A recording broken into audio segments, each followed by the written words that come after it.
She's got us both covered up here with our hats tonight. Oh, we, three, first 5 minutes.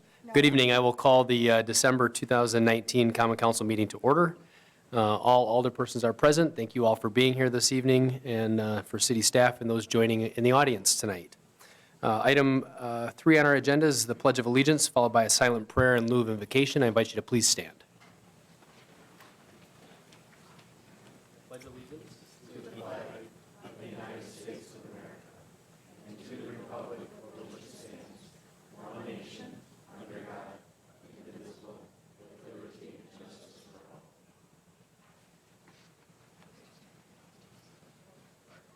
Amen.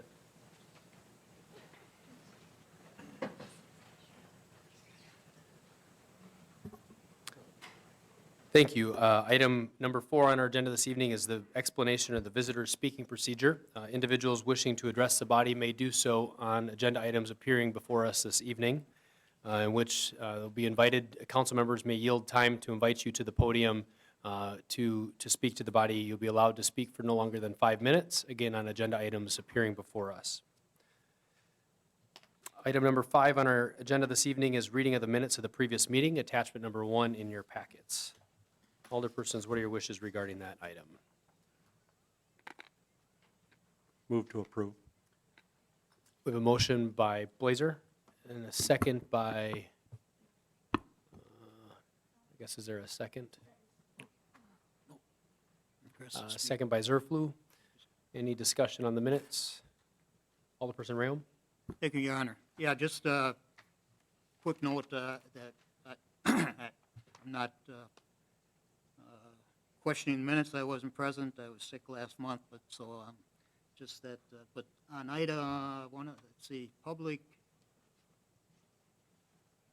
Works meeting, I think on the 19th of November, it mentions that I was present and I wasn't. The vote that they took on one of the items shows 2-0, but which was the number I believe that probably was present.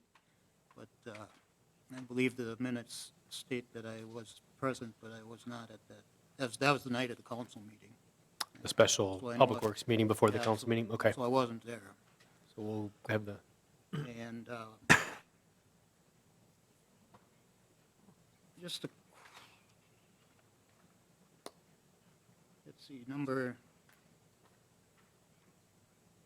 yeah, find which one.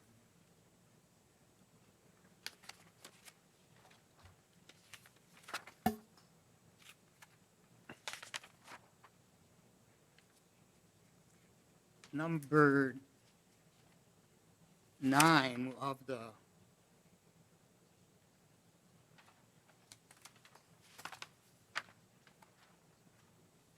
Public Works meeting,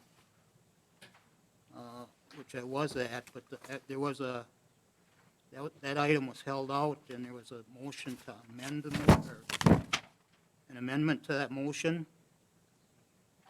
And could somebody tell me what the amendment was? Because at least I'm not following it in the minutes of what amendment was put in with that. That has to do with the lawn mowing and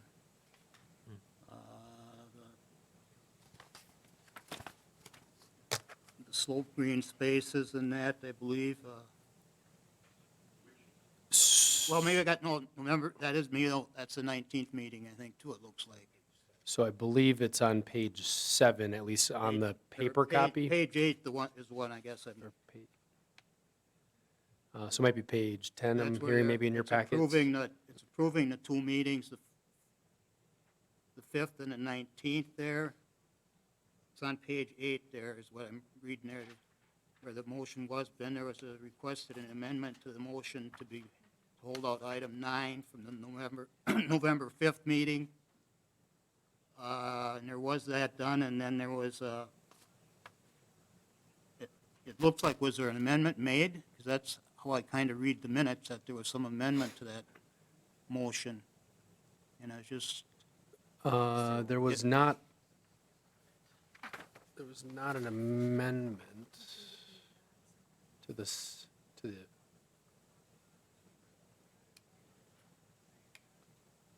Right, the amendment was to hold out 9, because the first motion was to adopt all actions, and then Zerflu requested to amend the motion to hold out item 9, and then Mayor Vuink asked for unanimous consent to amend the motion to hold it out. So then the balance of the report was voted on and passed, and then it went back to item 9, and it was moved and seconded to approve it as presented.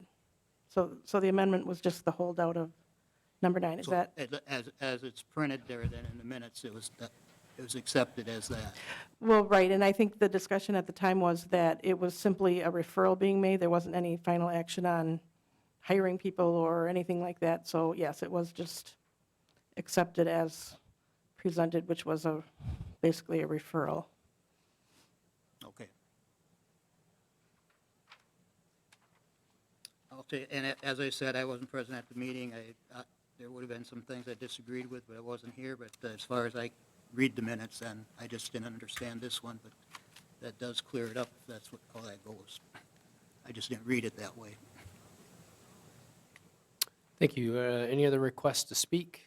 Seeing none, the motion's to approve the minutes with the minor correction about the attendance of Alderperson Rayom at that committee meeting. Please cast your ballots.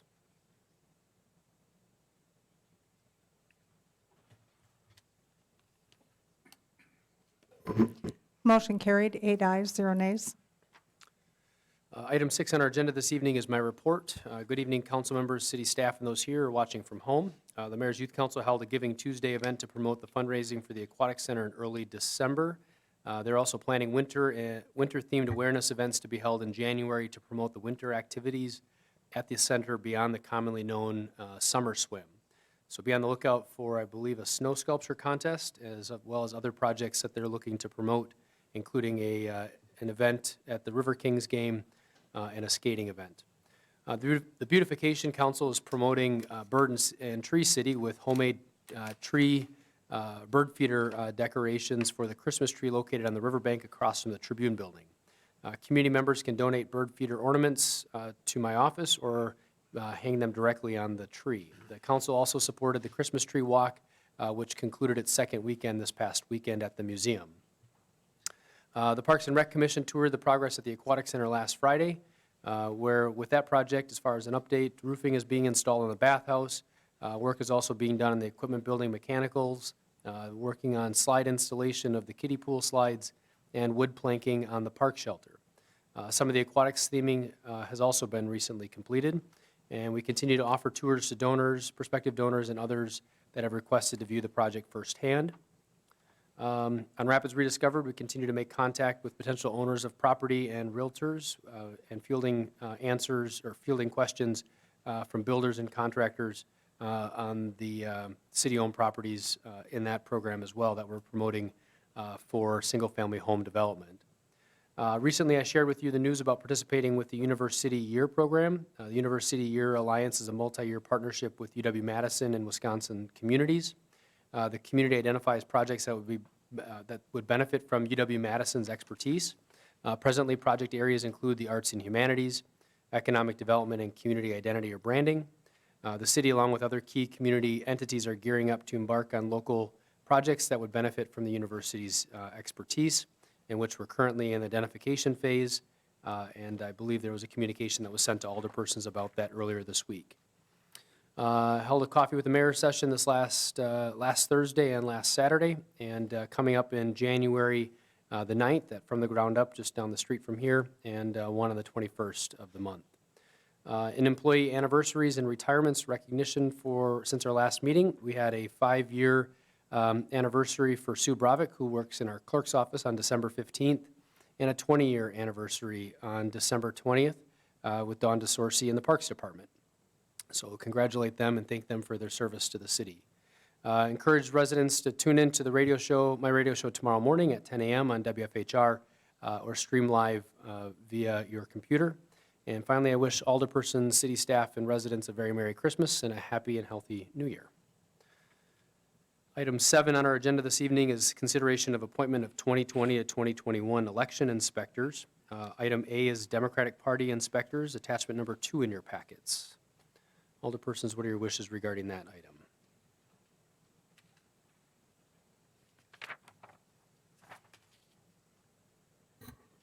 I'll move to approve. A motion to approve by Zerflu. Is there a second? Second by Kellogg. Any requests to speak? Seeing none, the motion is to approve. Please cast your ballots.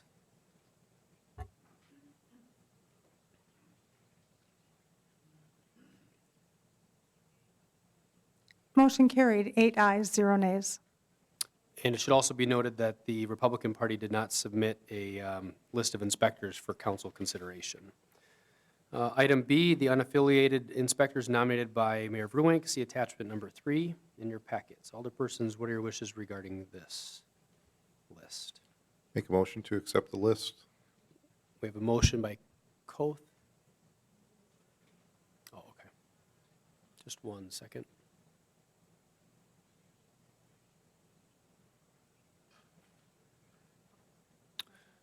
We have a motion by Koth, and is there a second? Second by Katna. Any requests to speak? Seeing none, the motion is to approve. Please cast your ballots.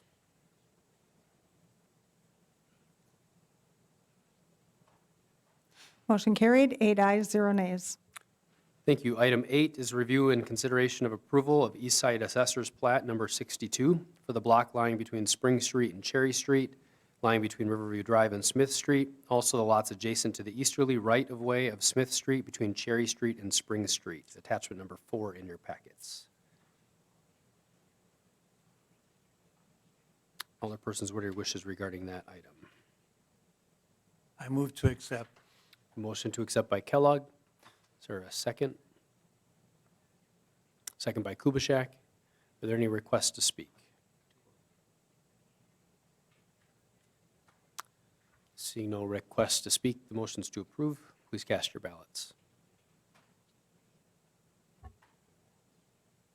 Motion carried, 8 ayes, 0 nays. Item number 9 on our agenda this evening is consideration for adoption the actions of the standing committees of the Common Council as follows. Item A is the Finance and Property Committee meeting held on December 10th.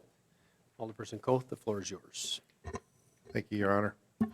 The Property and Finance Committee met at 5:15 on Tuesday, December 10th in the first floor conference room of City Hall. All committee members were present. A list of others attending is on file with the clerk's office. Item number 2 was consider recommendation from Statewide Services to deny a claim from Nathan Pankey for damage to his tire allegedly caused by a pothole at the intersection of 2nd Avenue and West Riverview Expressway. It was moved by Blazer, seconded by Katna, to deny claim for Nathan Pankey for damage to his tire allegedly caused by a pothole at the intersection of 2nd Avenue South and West Riverview Expressway. Motion carried. Item number 3 was consider recommendation from Statewide Services to deny a claim from State Farm Insurance as Subrogay Michaela Burkholz for causing a 2-vehicle collision at the intersection of West Grand Avenue and West Riverview Expressway that occurred when the traffic signal allegedly malfunctioned. It was moved by Blazer, seconded by Katna, to deny claim from State Farm Insurance as Subrogay of Michaela Burkholz for causing a 2-vehicle collision at the intersection of West Grand Avenue and West Riverview Expressway that occurred when the traffic signal allegedly malfunctioned. Motion carried. Consider a referral from Joe Terry to review and adopt a user fees schedule for the pool facility. It was moved by Koth, seconded by Katna, to approve the proposed user fee schedule and contribution schedule for participating municipalities as presented by the Public Works Director. Motion carried. See attachment number 1. Item number 5 was consider a referral from Alderperson Rayom for a study with Public Works for different ways to assess residents for future installations of streets, sewers, sidewalks, curb, and gutter. The committee discussed Alderperson Rayom's referral and desire to have city staff to study the various options available for special assessments or other funding mechanisms. No action was taken. Item number 6 was consider a referral from Alderperson Rayom to enter into a 1-year contract with a reputable fundraising company to establish a scope of services to include refinement of fundraising strategy for the Aquatic Center Capital Campaign. It was moved by Katna, seconded by Koth, to direct city staff to develop a scope of services for a third-party company to develop a fundraising strategy for the Aquatic Center Capital Campaign. Motion carried. Item number 7 was consider a request from Joseph L. Mulry for Jack in the Box Resale and Pawn LLC, doing business as Jack in the Box Resale and Pawn, located at 1551 West Grand Avenue, for a pawnbroker, secondhand article dealer, and secondhand jewelry dealer license. It was moved by Coth, seconded by Catnaw, to approve a secondhand article dealer and secondhand jewelry dealer license to Joseph L. Mowry for Jack in the Box Resale and Pawn LLC, doing business as Jack in the Box Resale and Pawn, located at 1551 West Grand Avenue. Motion carried. Item number 8 was consider a request from Hunter Borkman, doing business as Eco ATM LLC, located at 4331 A Street South, for a renewal of a secondhand article dealer license. It was moved by Blazer, seconded by Coth, to approve the renewal of the secondhand article dealer license for Hunter Borkman, doing business as Eco ATM LLC, located at 4331 A Street South. Motion carried. Item number 9 was consider a request from Jonathan Reuter, doing business as E-Ways Sales LLC, located at 2660 A Street South, for a renewal of a pawnbroker, secondhand article dealer, and secondhand jewelry dealer license. It was moved by Blazer, seconded by Catnaw, to approve the renewal of a pawnbroker, secondhand article dealer, and secondhand jewelry dealer license for Jonathan Reuter, doing business as E-Way Sales LLC, located at 2660 A Street South. Motion carried. Item number 10 was consider a request from James A. Bell, doing business as GameStop number 3254, located at 930 Coon Avenue, for renewal of secondhand article dealer's license.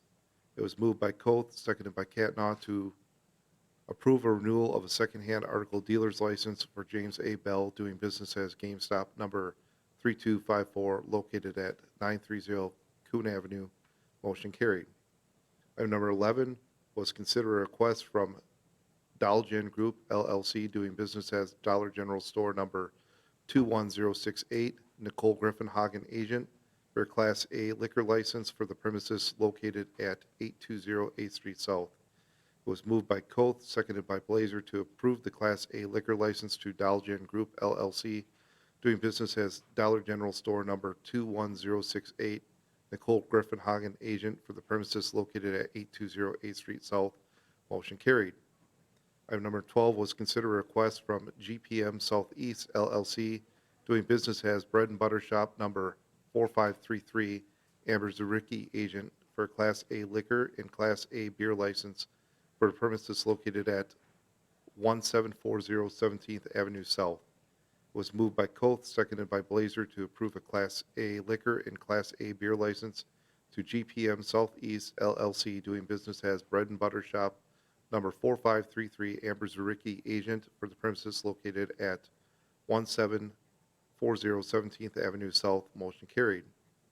Item number 13 was consider a request from GPM Southeast LLC, doing business as Bread and Butter Shop number 2130, Amber Zuricki agent, for a Class A liquor and Class A beer license for the premises located at 2130 8th Street South.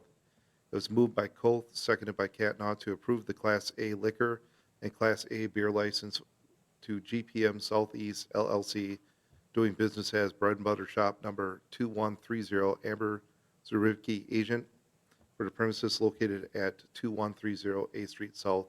Motion carried. Item number 14 was approval of the beverage operator licenses. It was moved by Coth, seconded by Catnaw, to approve the beverage operator licenses. Lists of those names are on the attachment. Item number 15 was review the 2020 general obligation bond issue, amount and timeline.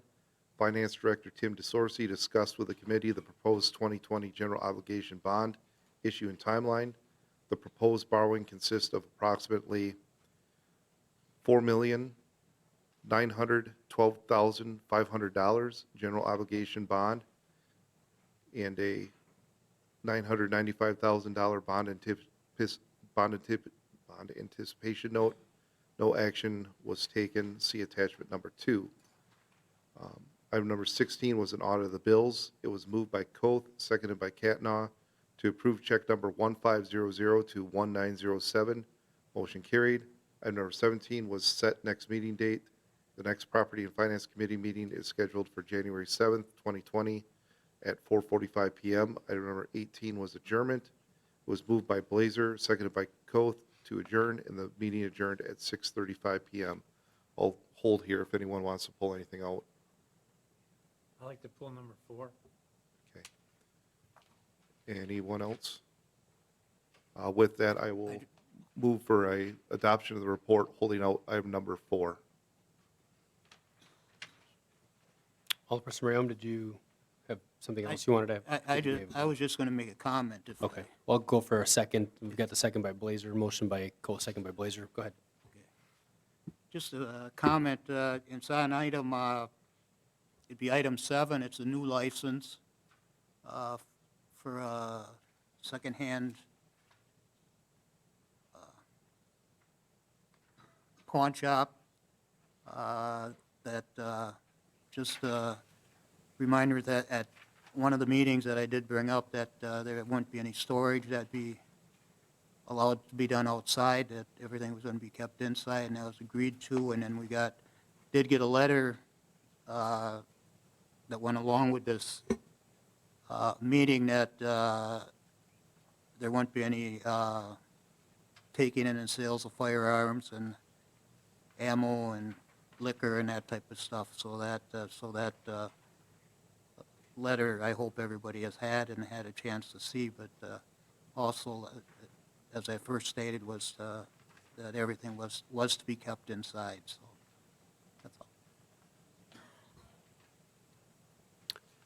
Are there any further requests to speak? Seeing none, the motion's to approve with the exception of item number 4. Please cast your ballots. Motion carried, 8 ayes, 0 nays. Alderperson Kellogg, did you want to speak to your, Yes, I think the staff did a phenomenal job at looking at the other aquatic centers in the area and came up with some reasonable prices. And on the end, it mentioned that if this is approved today, hopefully that the public could be aware of the registrations for the season before the holidays in case they want to be purchased. So I thought, just for the public's purpose, if Joe wanted to talk or share what the daily prices are and the season passes, just for the public knowledge. Sure. Real briefly, the day passes that are proposed for the residents of the city are $4 per day, and that's with the purchase of a punch card, a daily punch card. Non-residents or without a punch pass would be $6. Non-resident, or we also established a resident guardian and a non-resident guardian fee for those that maybe want to keep an eye on their kids or grandkids or family members, but don't intend to actually swim. Those fees are $2 for a resident, $4 for a non-resident. The season passes for residents, we've got a resident single at $60 for the season. A resident senior, which is 62 or over, or a veteran single for $30. And a resident family for $120 for 4, and an additional $10 per person in excess of 4. The non-resident single pass is proposed at $120.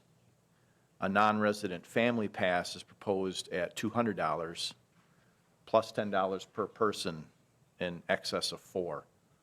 There's a number of other fees that we will publish on the city's website, but that covers most of the general admissions. I'll make a motion to accept. is there a second? Second by Coth. Alderperson Catno, you have a request to speak. Just for public information, when will that fee structure be available on the website?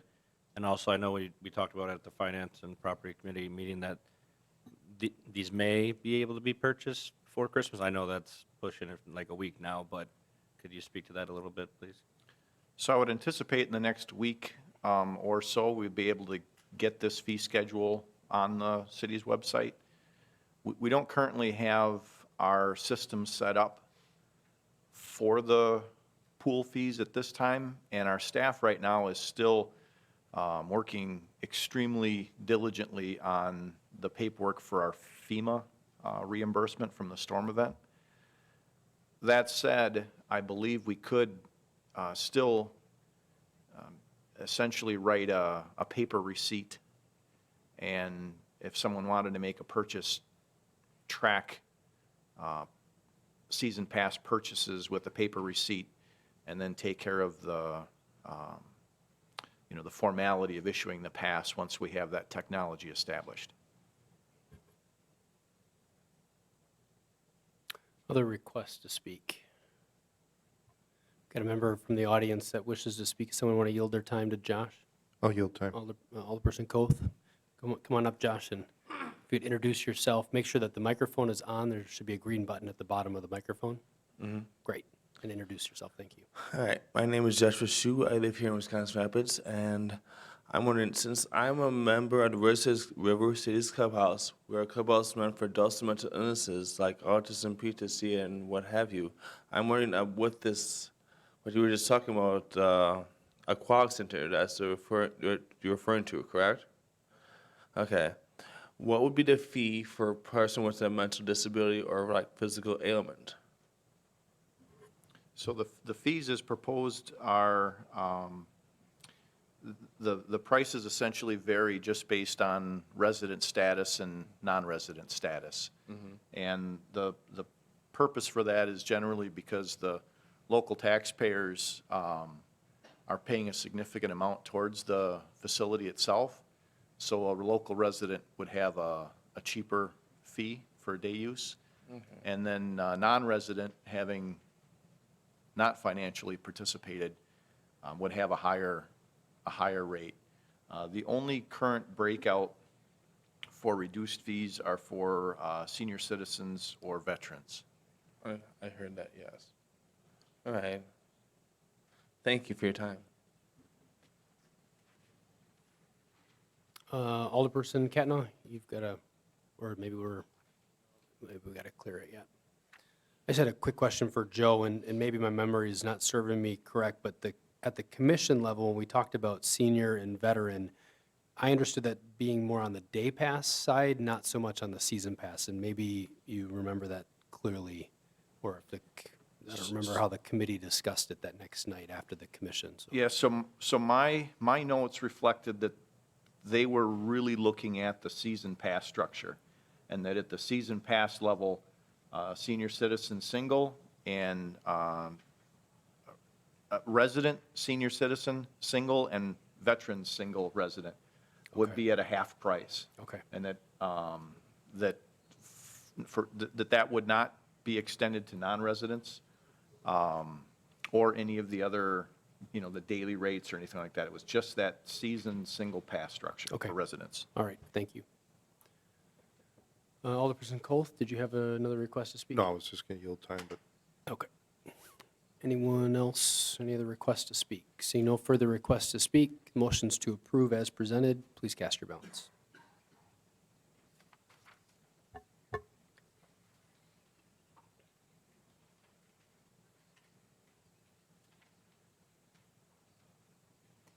Motion carried, 7 ayes, 0 nays, 1 abstention. Thank you. Item 9B is a Public Works Committee meeting held on December 3rd. Alderperson Kubaschak, the floor is yours. Thank you. The Public Works Committee met at on Tuesday, December 3rd, 2019, in the first floor conference room in City Hall. All members were present. Others are on file in the clerk's office. Item number 1, meeting was called to order at 6:01 p.m. Item number 2, assessment hearing for public improvements along High Street between 12th Avenue North and 17th Avenue North. Assessment hearing was called to order at 6:03 PM. Several residents spoke on the displeasure of receiving assessments. None spoke about errors in the assessment report, which was the purpose of the hearing. Assessment hearing was closed at 6:24 PM.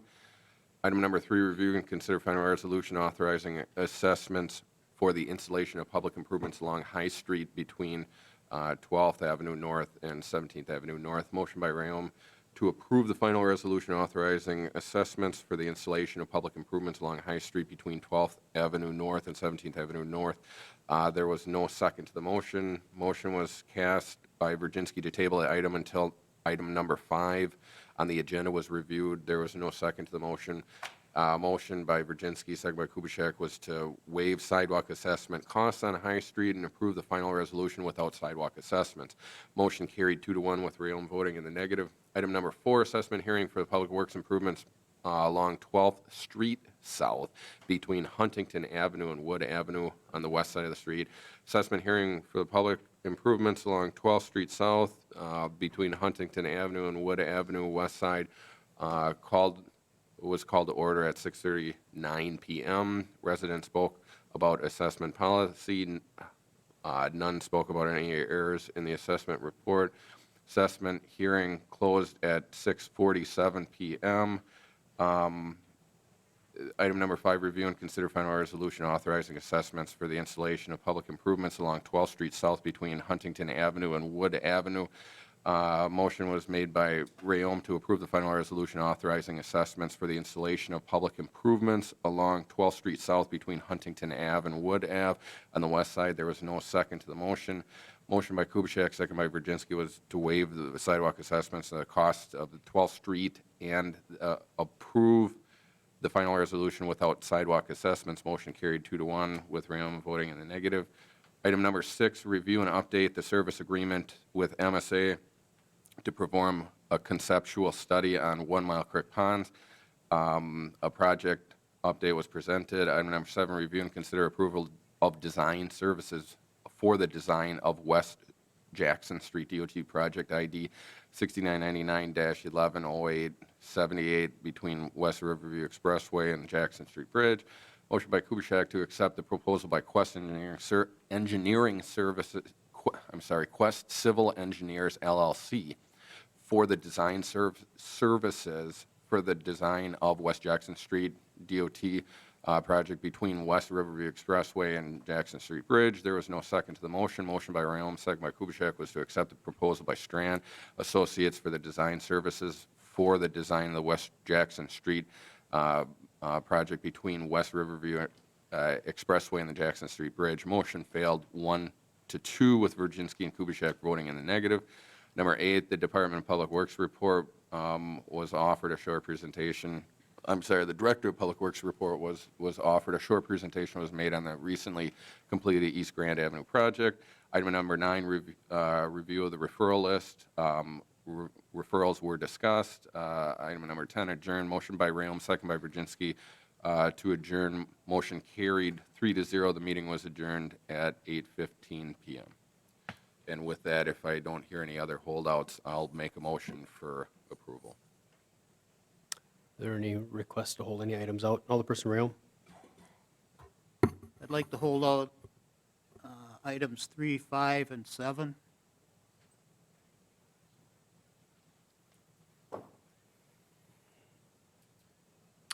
Any other item or request to hold anything else out? Alderperson Kubaschak, do you want to make the motion for the balance of the report?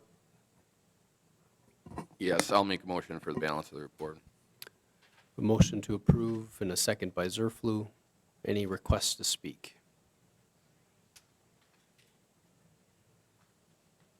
Seeing no requests to speak, motions to approve, please cast your ballots.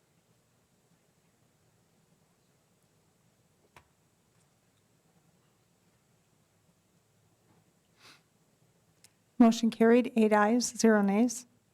Thank you. We'll go to 9B, number 3. Alderperson Rayom, did you want to speak to that Thank you, Your Honor. holdout? Yeah, well, 3 and 5 actually they are different projects, but they kind of go together, but we'll talk about three first here, I guess. I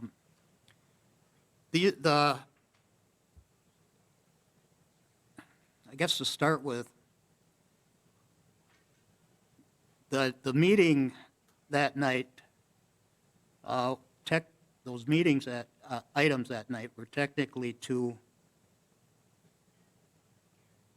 allow for the citizens to come in, and if they had questions or thought there was discrepancies, thought the figures were wrong, that's technically what the meeting was for. The process had, of assessing, of doing that was done. Nobody did raise the issue of, that they thought the number that they had received was wrong. And that's why I went along with supporting the assessments, because we were there for that reason, if there was a contention over the figures, if they were right or wrong. And the meeting really was not over, were we going to assess, because that was already done. That was in the budget. That's how we budgeted the thing already. By taking these items out, it's over $100,000 that are there, that are not there.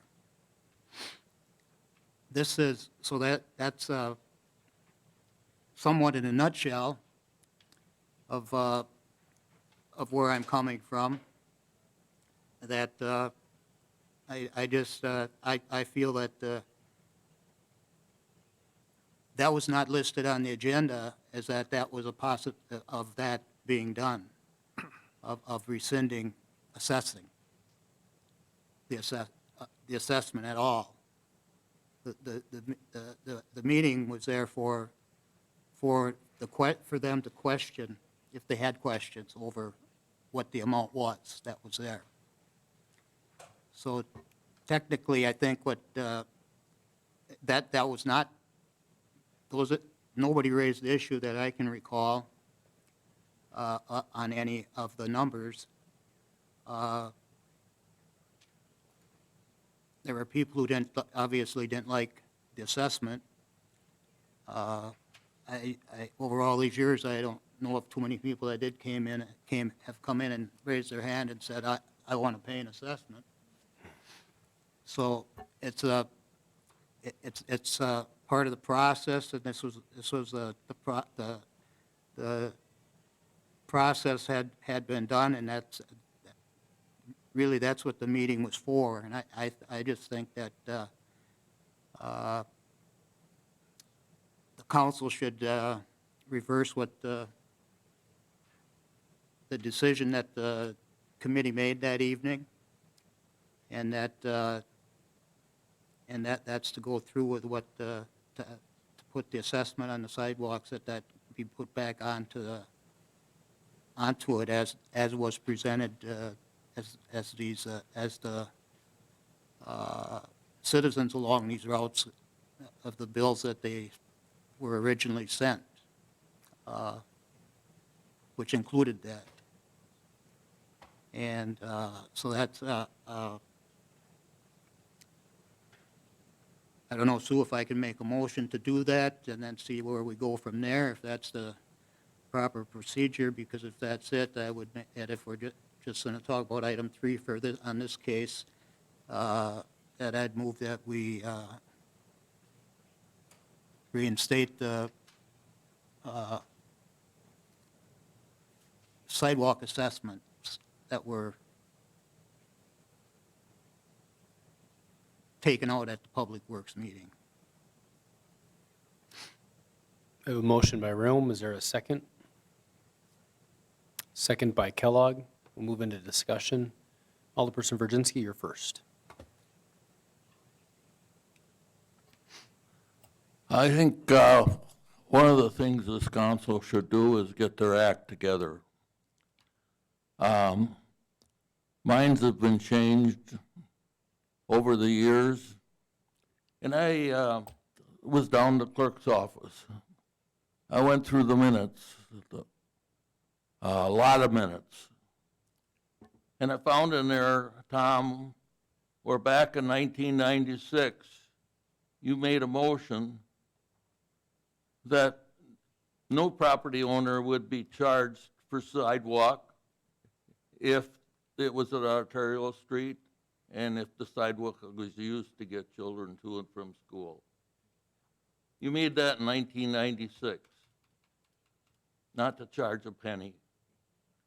You made that again in 2000. It was also made later. I made a motion that we put money in the budget for sidewalk, and we installed sidewalk on a 50-50 basis.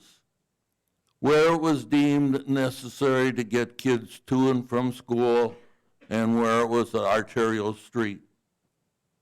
There's also a provision that says the council can make a determination, and they can waive the cost of sidewalk if it's an arterial street and if it gets kids to and from school. High Street is a prime example where it gets kids to and from school. But the city dropped the ball again. They put sidewalk in from 12th to 17th, but left it out between 10th and 12th. So the project isn't complete. That's another thing we should do. If we start a project, we should complete it. I think what the people should do on this council right now, the elected officials, should take the bull by the horn and pass this motion that we made not to charge the people on High Street for sidewalk, because part of that project from 3rd until 7th wasn't included in the preliminary resolution, so they're not going to be charged. But the people from 12th to 17th are going to be charged. That's not fair either. We got two cases right now, High Street and we got 12th Street. And I go out on 10th Street and 12th Street quite often to check to see how many people use those sidewalks out there. The other day, after the snowstorm, well, in fact, it was about 3 days after the snowstorm, I was out on 12th Street. Here's a gentleman, white beard, it was cold outside. The sidewalk wasn't shoveled. We didn't enforce our ordinance. And where was he walking? Down the street. Sidewalks don't do us any good if people walk down the street. I just think that we're putting a burden on these people on High Street. It's not fair, and the council should take the bull by the horns and drop the assessment for the sidewalk. I think that's no more than fair. Thank you. Thank you. Alderperson Kellogg, you're next. I think we should keep the assessments. Basically, I've been on the council for 7 years, and if we're going to waive the assessments for these particular situations, let's go back 6 years and reimburse all the assessments that we had we had Chestnut, we had Washington Street, we had First Street North, and there's others. Then let's go back. It's not fair to now change it in the middle of the road. And I know Alderman Koth made a great suggestion of extending the payments over time to help people who have hardships.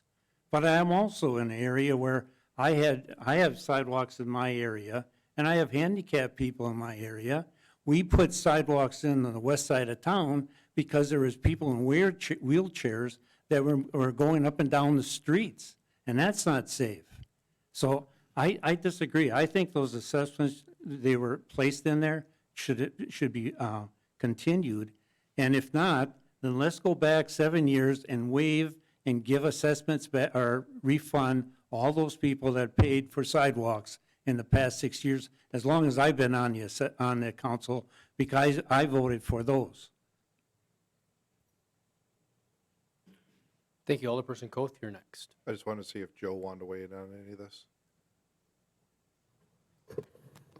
Well, I had sent the council members an email. My concern at this point is that the agenda for the meeting was to review the assessment report. It was not to review the assessment procedures. That's my only concern.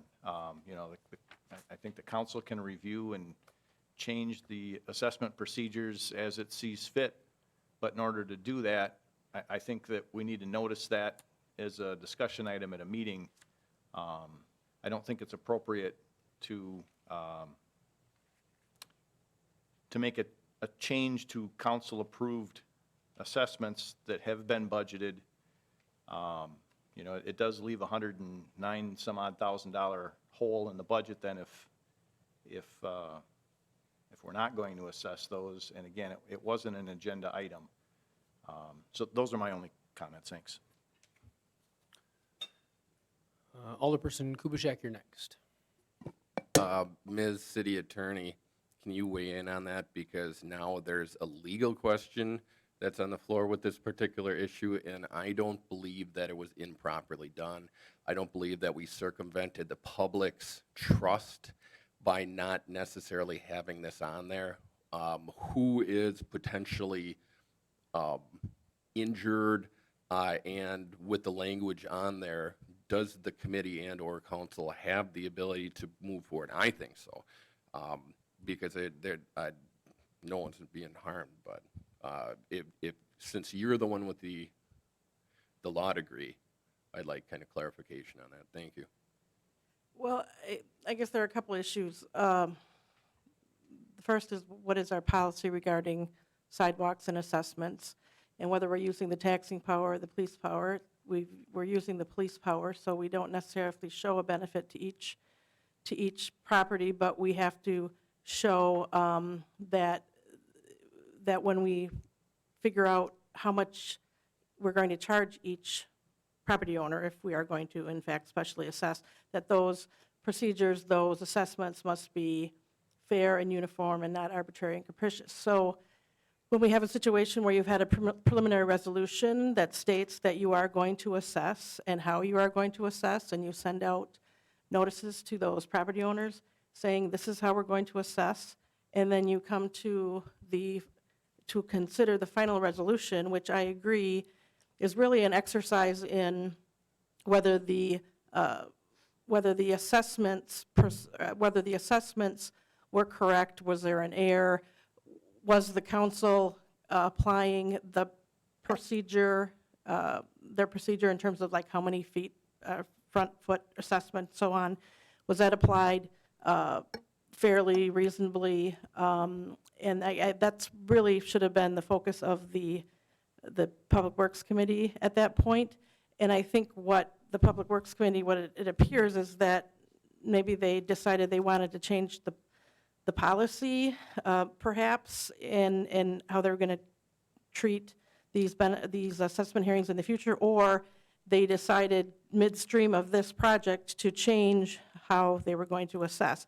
And my issue with both of those would be that in terms of the procedure that had been started and noticed, and the preliminary resolution that had been passed by this council in terms of how you're going to do things, for the council then to change its mind on how those assessments are going to be handled, I think that could be considered arbitrary and capricious.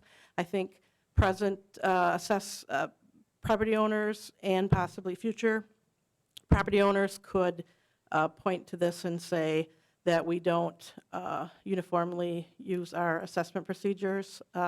So, I mean, I don't want to necessarily invite that type of litigation, but it's an argument that can be made regarding how this assessment was handled. So,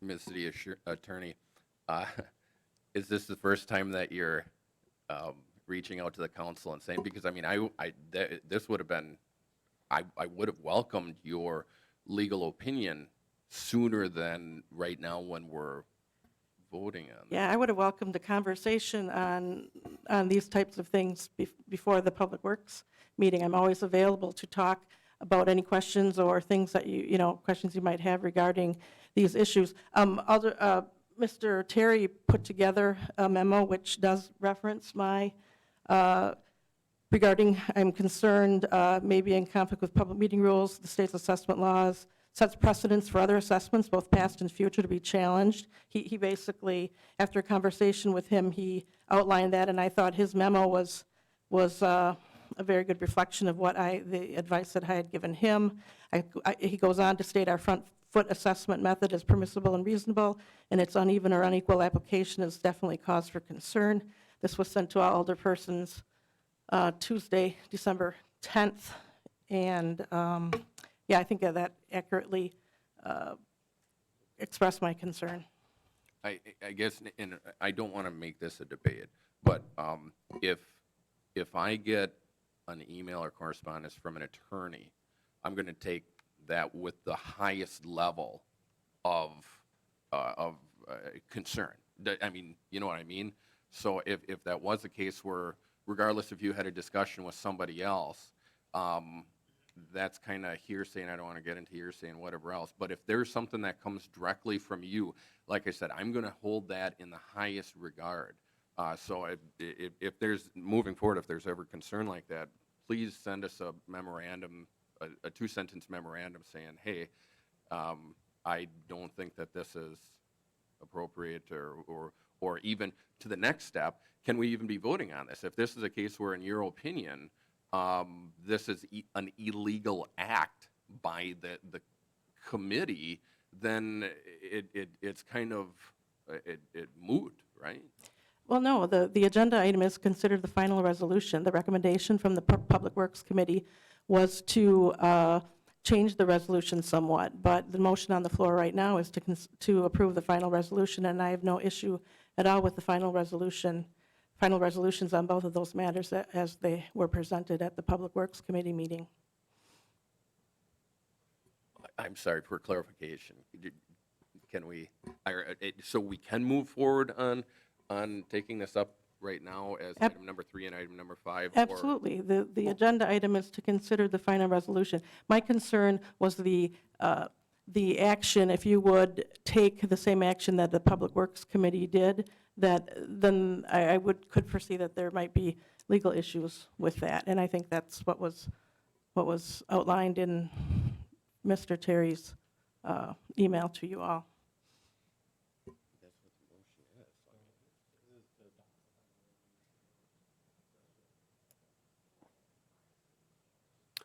Okay, Alderperson Virgin, oh, did you have some? Alderperson Virginski, you're next. I don't think we have to go back 6 or 7 years. That ordinance was changed in 2017. So we have to go back to 2018 and 2019. And the only projects that I know of are Washington Street, High Street, and 12th Street. So we don't have to go back 7 years. And as far as changing policies and issues and ordinances, we do it every day. We haven't got the same ordinances today that we had 20 years ago. You change with the times. So the council couldn't make up their mind, and they put the people in this city in a bad position. They're angry, they're mad, and I don't blame them. If we can't make up our minds, they shouldn't have to pay for it. Thank you. Alderperson Zerflu, you're next. Thank you, Your Honor. I guess I know that sometimes people don't come to these meetings to maybe address any errors, and maybe there's no errors. I do know of at least one case, though, where the estimate that was given out before the project was considerably lower than the final assessment. So I guess, I don't know, Joe, if you can talk that or not, but did something happen? Was something, I guess, forgot about during the initial, when they were advised before the project even began of what the estimated cost would be? I'd have to look at the final report and see, but we do base the final assessment on actual costs. And so I would expect, without looking at the final report right now, I don't have it in front of me, I would expect that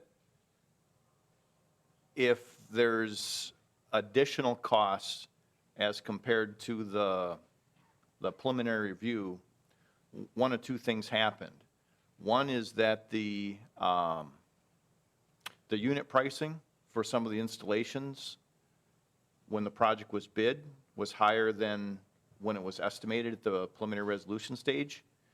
The other may be that for the preliminary resolution, there might have been some assumptions based, of the condition of maybe some existing sidewalk and driveways. And during actual construction, more had to be replaced than what was initially anticipated. Those would be about the only two, or unless there was an error in the calculation of the estimate.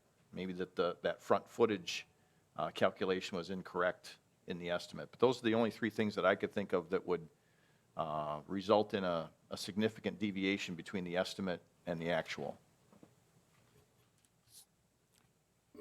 Would a property owner who maybe doesn't know anything about assessments, would they necessarily know or be expected to know if there was an error? Well, certainly that's the reason for the public hearing. And the engineering department and the city engineer is available to meet with staff if they have questions, or meet with the public if they have questions as far as how it was calculated. If they want to review their, what their lot size is to make sure that the dimensions are correct. There's opportunity for them to have those discussions with staff, and staff's happy to sit down with them and go through it.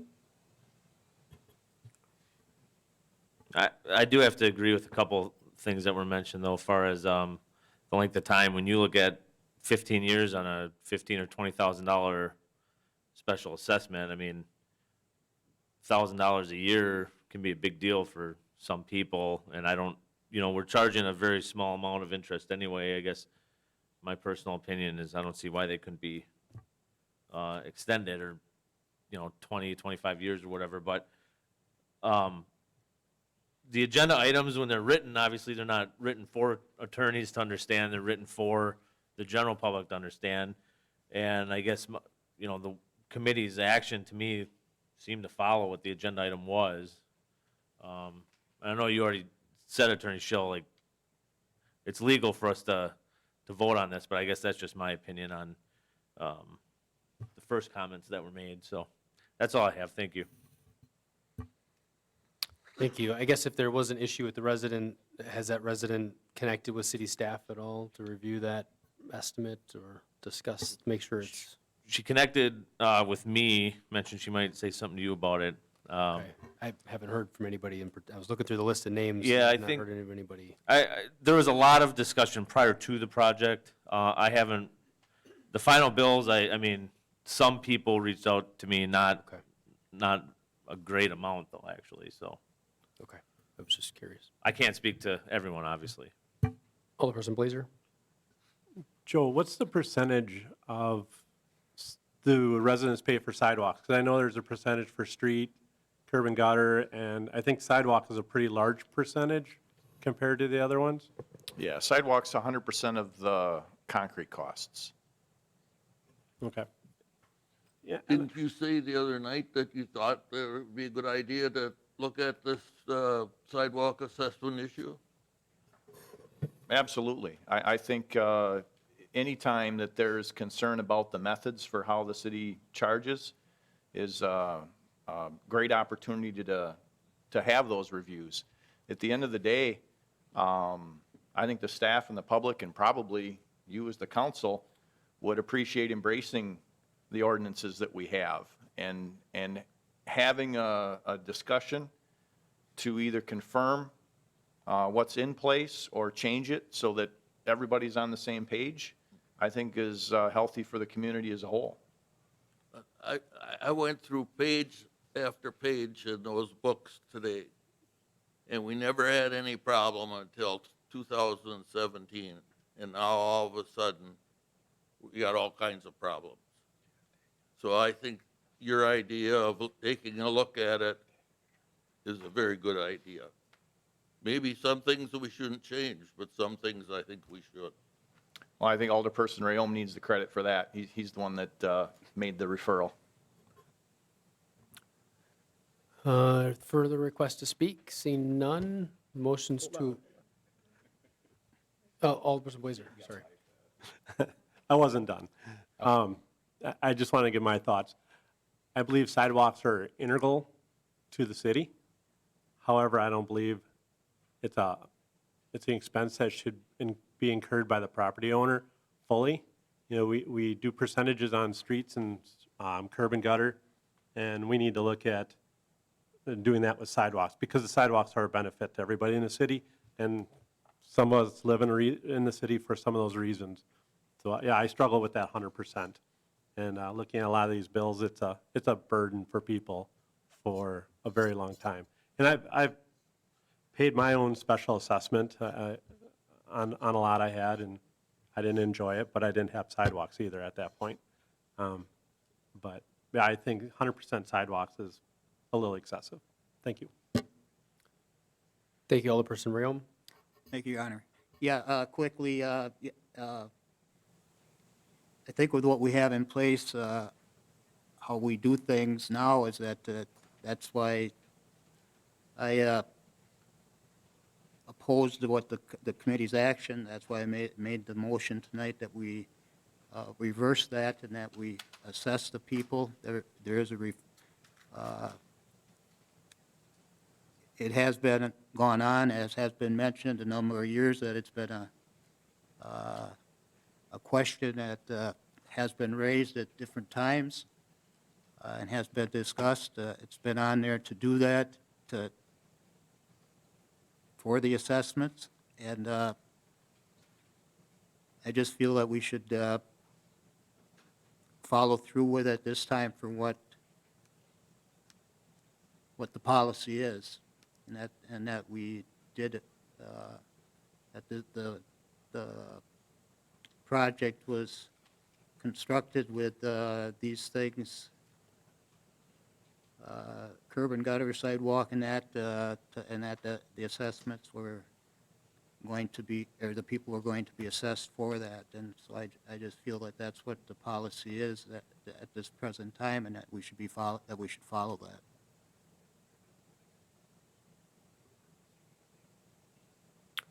See no further requests to speak. The motion is to approve as the final resolution was originally drafted, if I'm not mistaken, on the motion. Is that what you have, Madam Clerk? Okay, great. Your Honor. Yes. I'm sorry, I didn't mean to interrupt, but can we just have the motion just read, since it's been a while? Sure. The motion is to approve the final resolution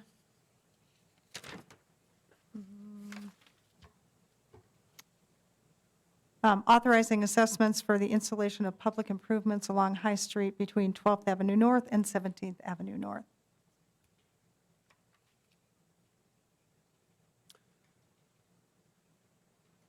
Is there anything further? Okay. Motions to approve, please cast your ballots. Looks like we've got a tie here tonight.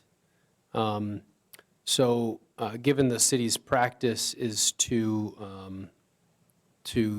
issue the assessments on a fair and equitable basis, and that's the method in which we do so, I will vote in favor. I will also make a referral that if the committee and the council wishes to rebate or refund the special assessments, that it consider doing so on a fair and equitable basis, particularly the points that Alderperson Virginski raised. If there was a change to city policy and that was not changed back, we want to make sure that the city's policies and procedures are being followed, as the history may have demonstrated. So I will support the motion, but I will make a referral to the Public Works Committee to consider reviewing the method in which sidewalks are assessed here in the city.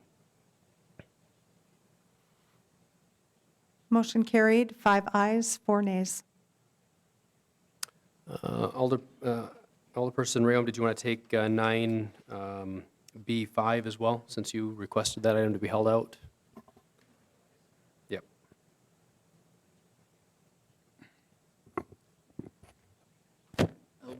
Basically, the same thing, so I don't know if we need to go over it all again, I guess, if people do have something else different to say or want to say something again, but basically, it's the same as what number 3, so that my motion would be that we reinstate the sidewalk assessment. The motion's to follow a similar process to issue the final resolution as it was presented. Second by Kellogg. Alderperson Kubaschak, the floor is yours. Mr. Rayom, can you repeat verbatim what you said the last time? I'm sorry, I'm just joking. Are there any requests to speak? Seeing no requests to speak, motions to approve as it was originally drafted. Cast your ballots.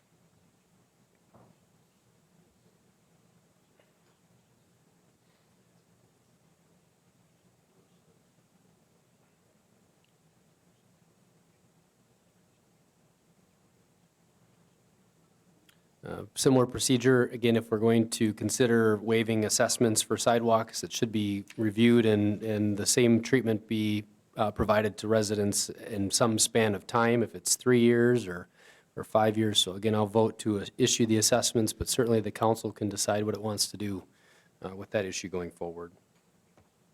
Motion carried, 5 ayes, 4 nays. 9B7, Alderperson Rayom. We're not issuing assessments, well, I guess we will be on this project somewhere along the line, but not in this particular Yes, agenda item, so.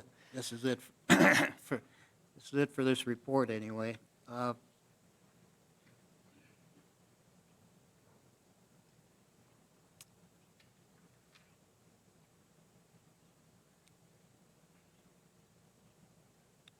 We had 4 firms that submitted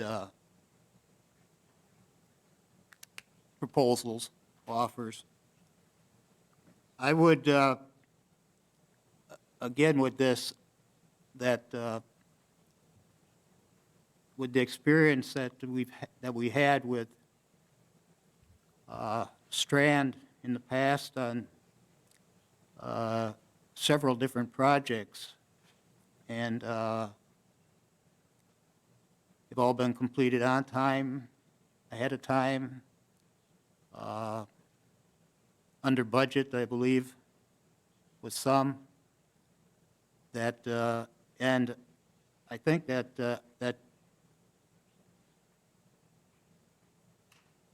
all should take a look at what I think maybe is being offered to be done by these, by the proposals. Strand seems to have more of a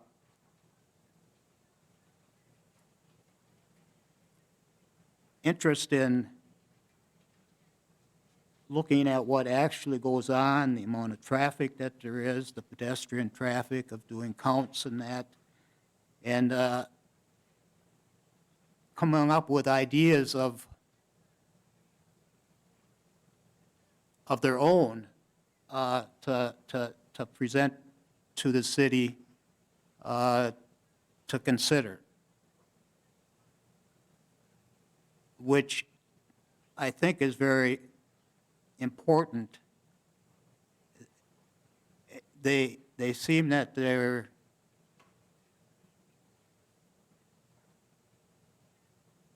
put their own time into coming up with their own ideas and not say, not that the city here, here's a street that we have. We don't want a plan that's going to show us the same thing that we just got necessarily. We want something that's going to make it better. We want to make something that's going to last, not just last physically, but it's going to serve the purpose for as long as it's to last, and that's 40, 50, 60 years. It's to take into account new projects that are coming into the downtown area and the amount of traffic that's going to be added in that. Should there or shouldn't there be roundabouts? Taking a public, not taking of, but can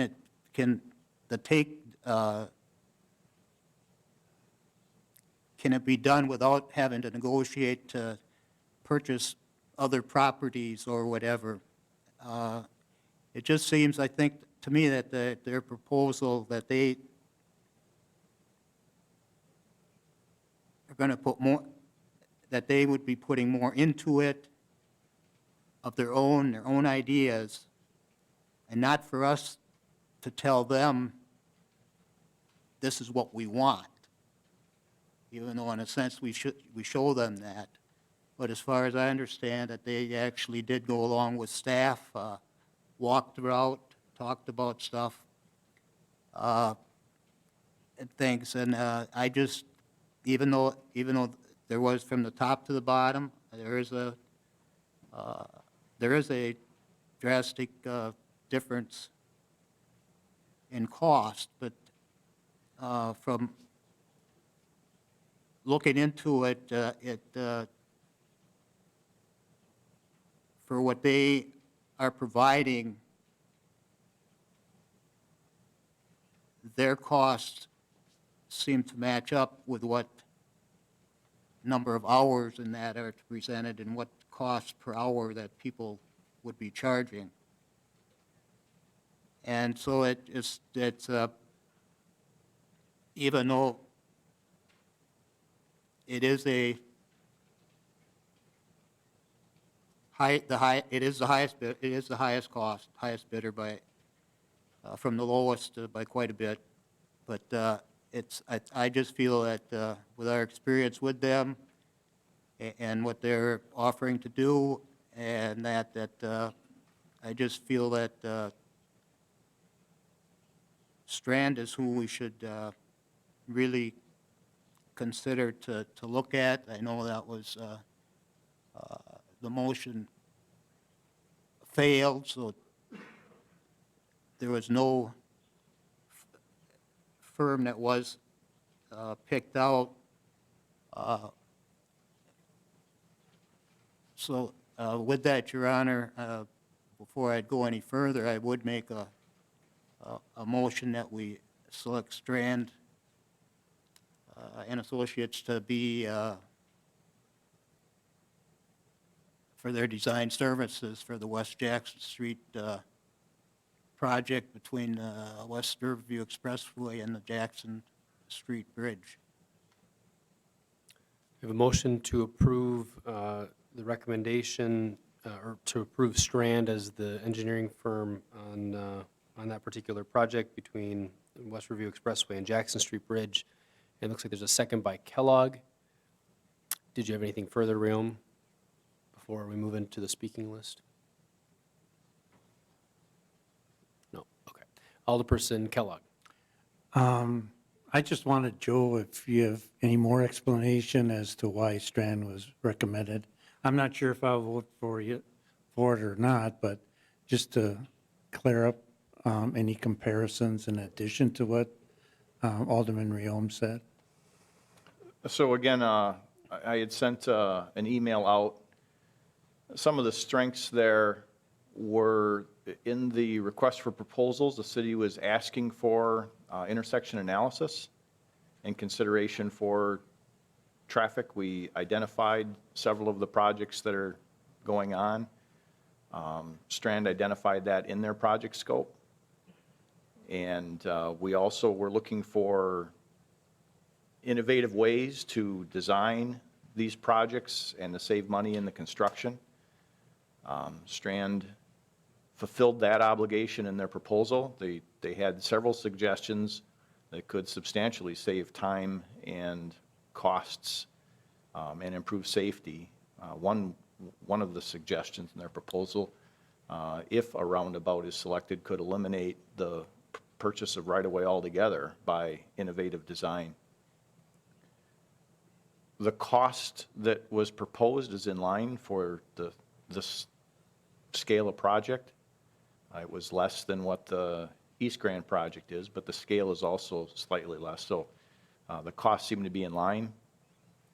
The work that that firm has done for the city on the last several projects like it was good. There wasn't an exorbitant amount of staff time required to oversee their work. But at the same time, for the intersection analysis, they came back with complete reports. So for example, on the East Grand project at Lincoln, there was a thorough study of the costs for the various options that intersection could be built,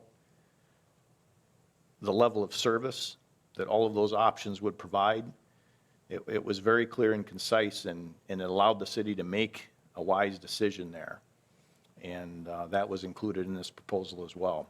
So because of that, staff, unanimous in its review, felt that that's the best firm to do the design work on this project.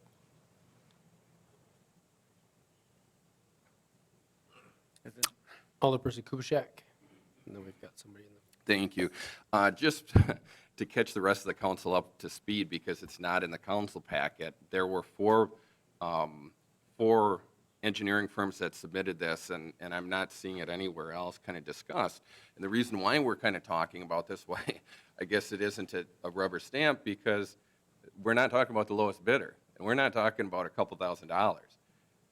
I don't have it in front of me, and I was looking to try and find it, so I'm not going to use the name of the lowest bidder, but the lowest bidder came in at around $148,000. The contractor that's just being, or the engineering firm that's just being talked about came in at $300,000. That's a little bit more than half from the lowest bidder, and I want to acknowledge Strand came back, they were going to reduce it by $13,000. So we're talking about $148,000 versus $285,000-ish.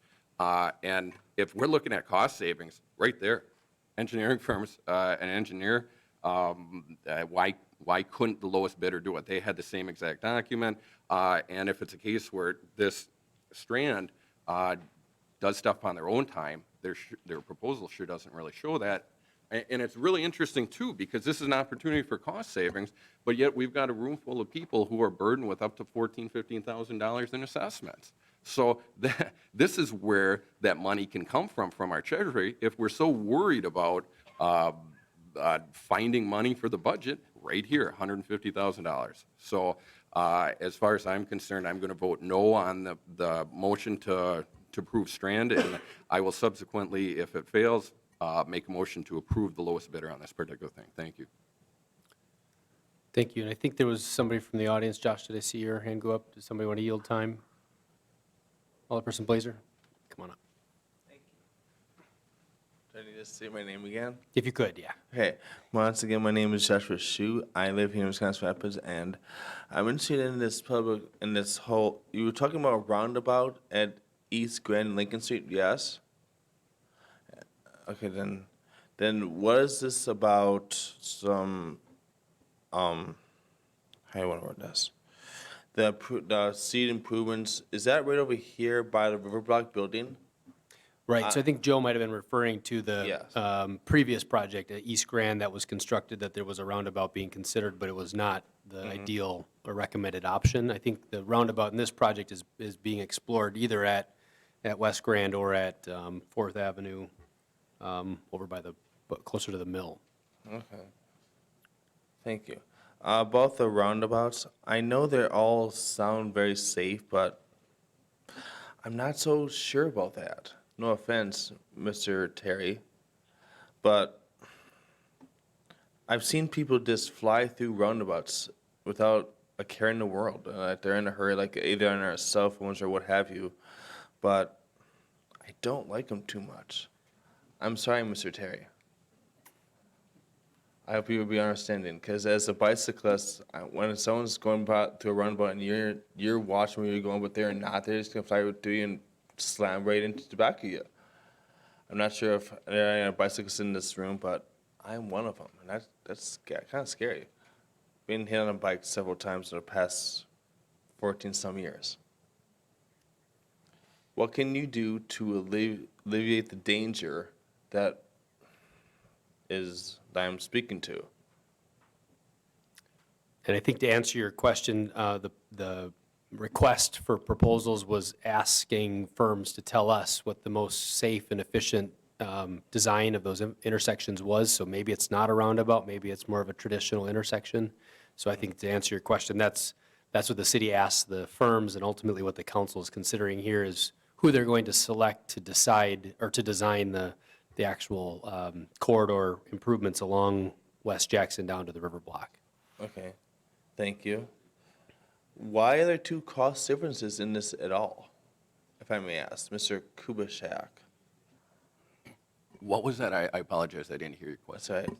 Why are there two cost differences in the city projects at all? That's a really, really, really good question. I don't have an answer to that, but I'd like to go with the lowest bidder, that's for sure. Okay.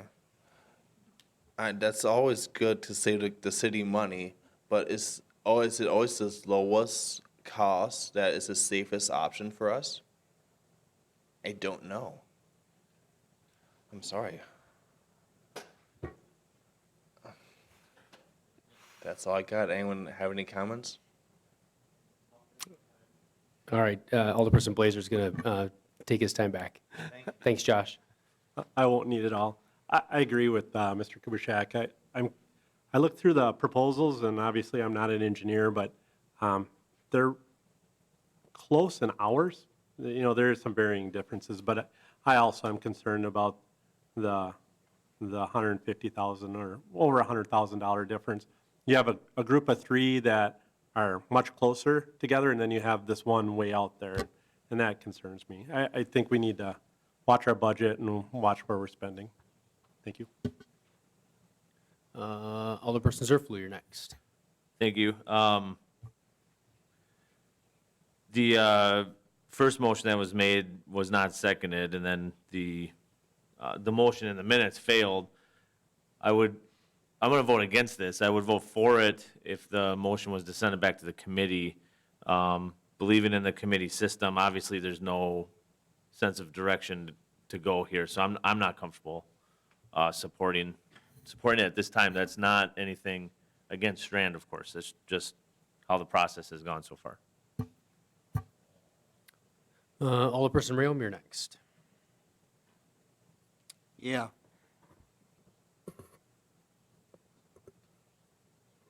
I would hope everybody would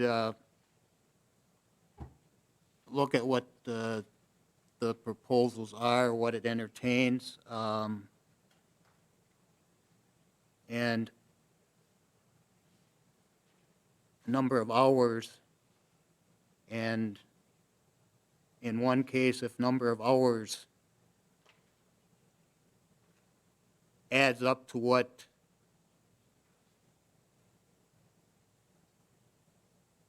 is thought the cost should come close to, versus one that may show comparative number of hours but is drastically less, I would have to question who and what are they, what amount are they paying for the services. And also, I'd like to remind the council that always the cheapest is not necessarily the best.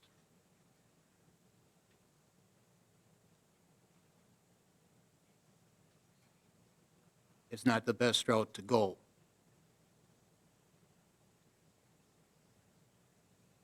And that's why it may show a big difference in price. I would hope that this would not turn out to be a case that we're then faced with a lot of change orders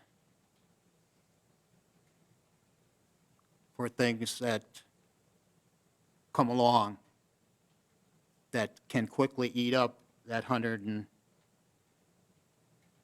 or 50, whatever $1,000 difference that there is, that it doesn't take too much to eat that up, and that savings is not there and actually becomes a deficit. It could be.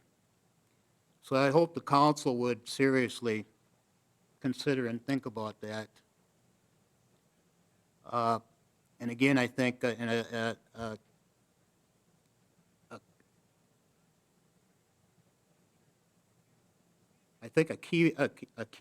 key word I think that Joe used was, and I agree with it, is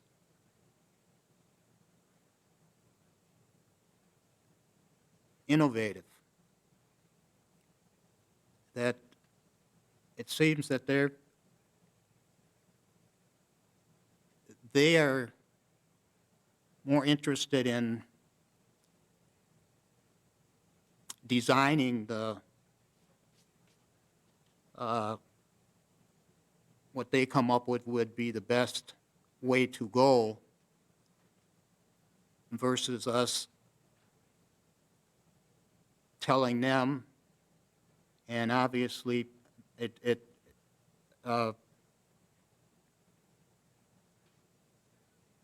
may involve possibly a lot more staff time to go the other route, the cheaper route, versus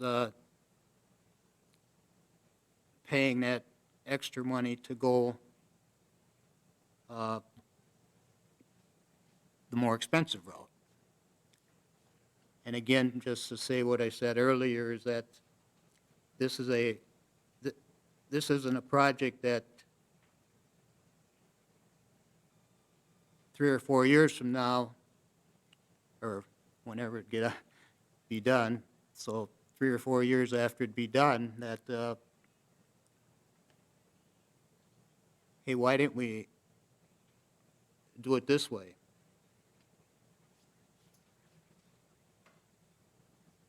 That I just hope we end up with a firm that all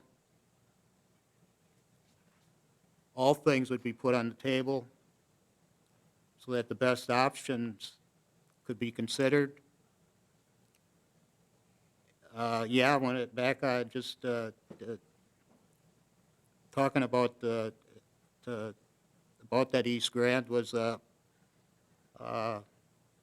I think when that first started out, I'd have to say probably the leaning, at least, may have been that a roundabout at Lincoln, and that was a thing to go, but after the study and that and everything that was done, it was determined that a four-way stop, there was 3 options, and that was the roundabout, stop-and-go lights, or stop signs. And it was decided upon, after considerable study that was done, that a 4-way stop was the route to go. Actually, I thought we were probably, when we were first talking about it, we were going to end up the other way. But it made sense to go with the 4-way stop. I was waiting until it got done to see how it worked out, and it appears to be working very fine, and we didn't have to take property or build retaining walls or anything like that. We kept it on the footprint that was there. It is there that if the need would ever be that the signal lights would be to be put back in, that I do believe that underground, the conduit and that was is there, has been laid, that that could be done, but, presently that doesn't, it's not on the table, but that it could be done that way. But, so, a lot of thought, counting and whatnot, and I think I just want to reinforce, re-encourage that to look at that we get the best bang for the buck that we spend, and that we don't end up having to look at that there'd be a lot of change orders in that, as I don't believe we did have on East Grand. Is that correct, Joe? That's correct. There were no design or construction change orders on that project. Yeah, so it came in at and under budget, on time, ahead of time.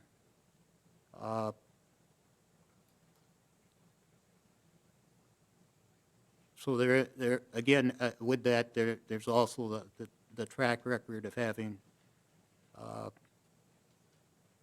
worked with them, and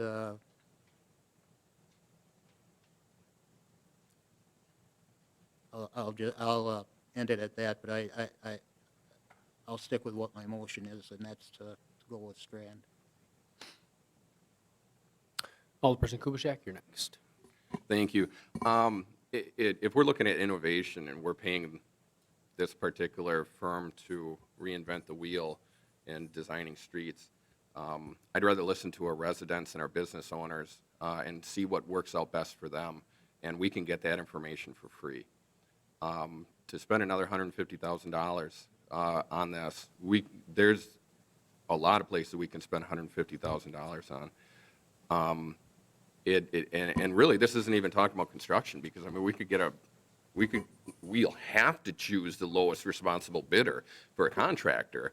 And if it's a case where this firm falls short of innovating new concrete only lasts about 15 to 20 years before you really got to patch it and everything else. So for $150,000 for double the cost, I mean, I guess maybe I'm way out in left field, but I just think that this is kind of a no-brainer. I don't know. Thank you. Alderperson Blazer, you're next. Joe, was, I guess, the lowest bidder tonight, were they not also the construction, they oversaw the construction of Grand Avenue? Was that in your presentation? Or how does that work? Yeah, so Okay. for construction, once the project is let, there's a process to select a construction engineer also to oversee the project. Certainly, we were very satisfied with that firm. We have experience with that firm on construction. When it comes to design, though, these proposals, if you took the time to read through them, they're reviewing the same scope. The proposals were not apples to apples. There were significant differences in what these firms proposed in their scope, and that's why we highly recommend.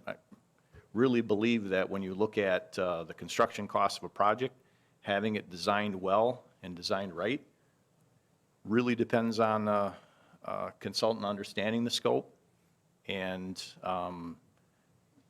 costs on a project because of the design can very, very quickly well overcome the differential that's in these proposals.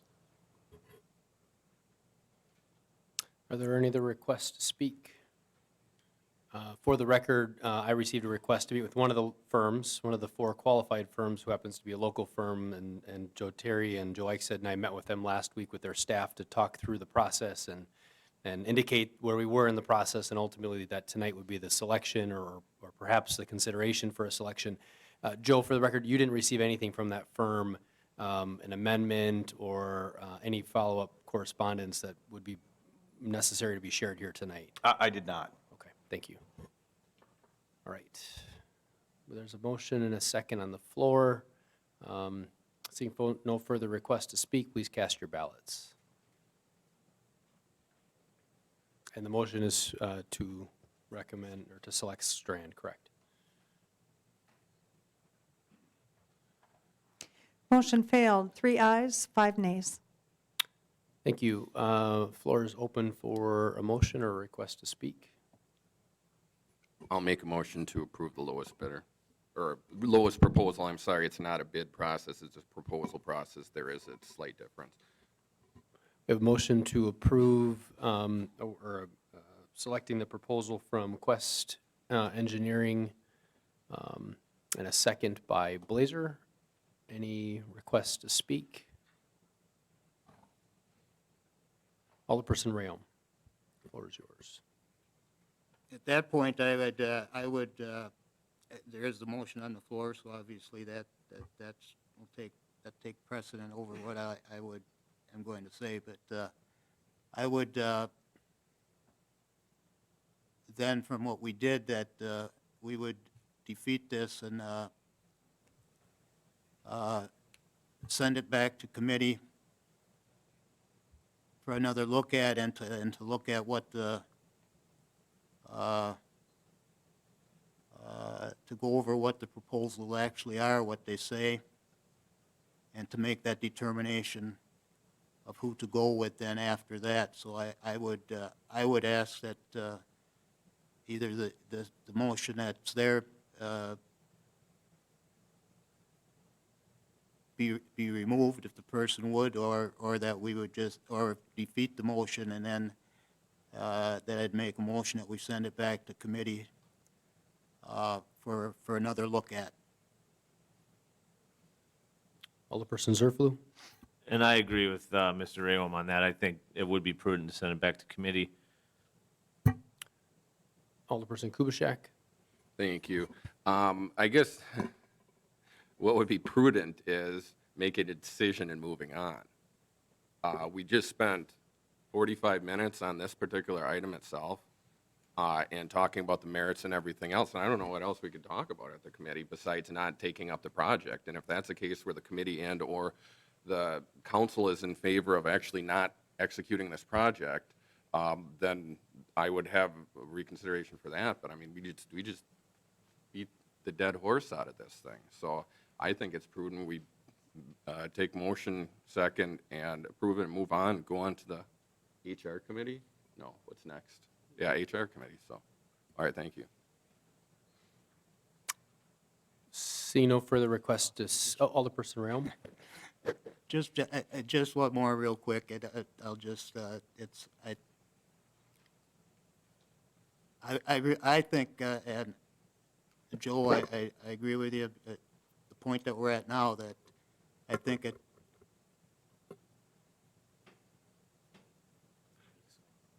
all of us to take another look at this and to see what is in the proposal, and I think to think about what the discussion that has taken place, and then to see what actually we come out of with, and then to make a decision at the next meeting. But I'm going to vote against this, and I would, this motion, and then if it would be defeated, to make a motion to send it back to committee. See no further requests to speak. The motion is to approve moving forward, or recommend approval to select Quest Engineering for their, basically the proposal as it was received and presented and discussed at the Public Works Committee meeting. Please cast your ballots.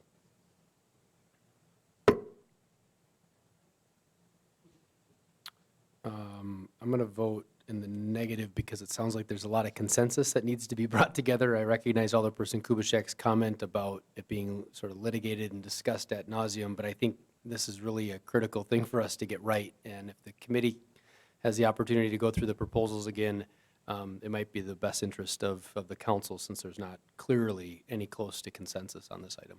So I don't feel comfortable breaking the tie, selecting a direction without the council being in the majority on this. Motion failed. 4 ayes, 5 nays. The floor is open for a motion. I'll move to refer this to the Public Works Committee. Alderperson Zerflu makes a motion to refer this to the next Public Works Committee meeting. Is there a second? Sorry, we have to get caught up here.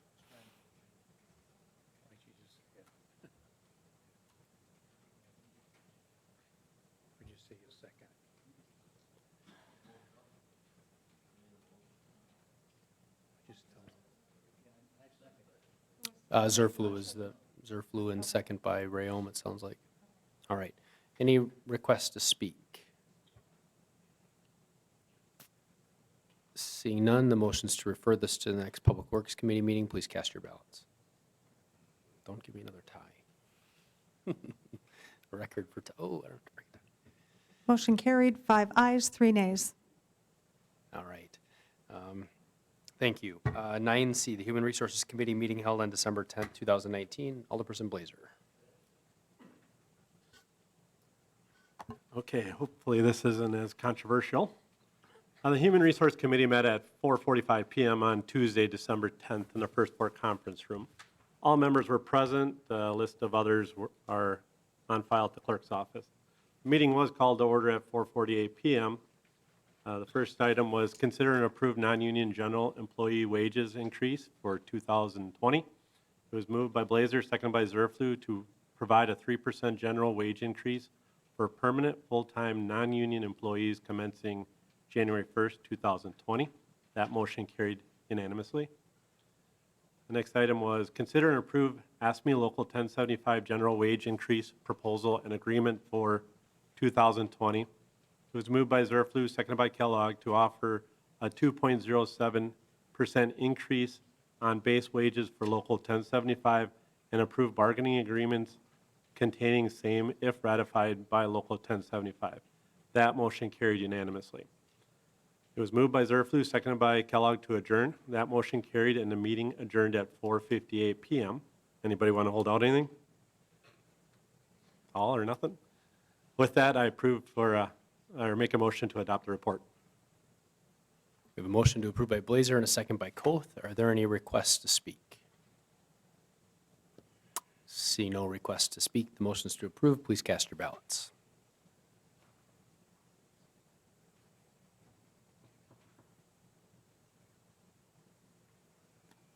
You got to cast your ballot.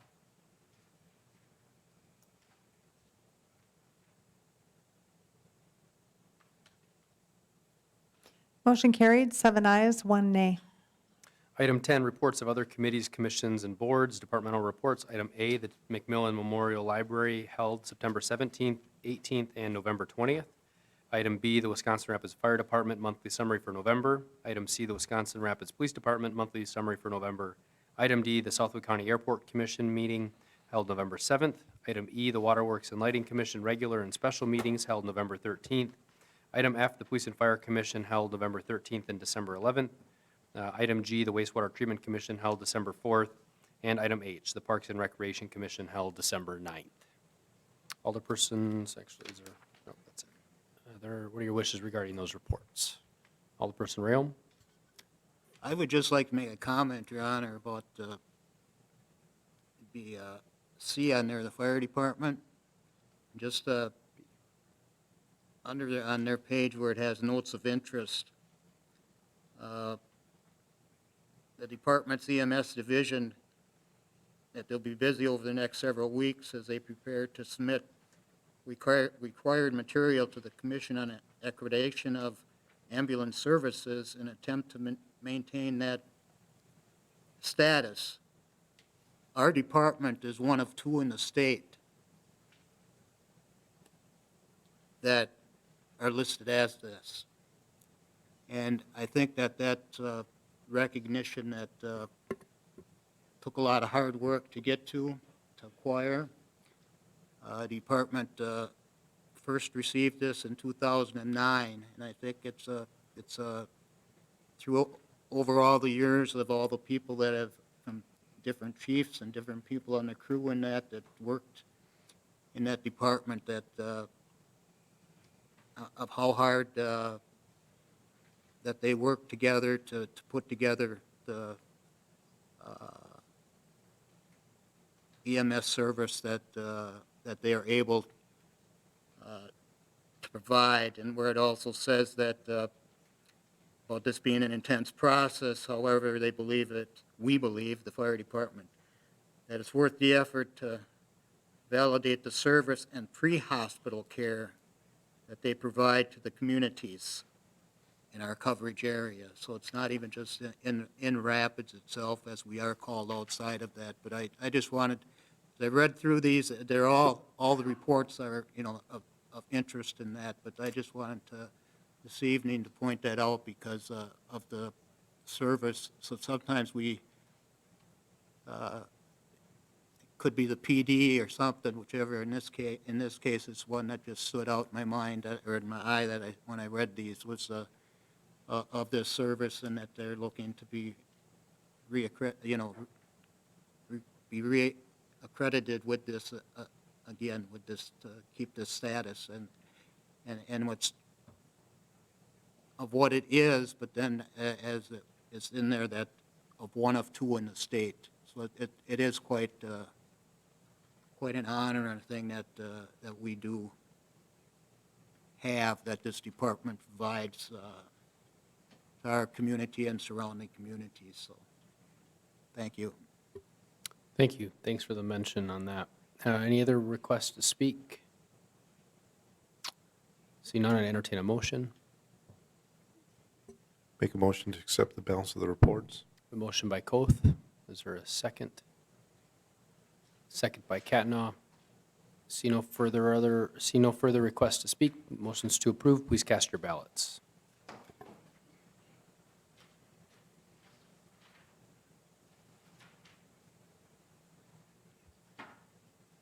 Motion carried, 8 ayes, 0 nays. Item 11, reading of written referrals of communication to committees. Anything received at the clerk's office? Any referrals folks want to turn in to the clerk or make known? Okay.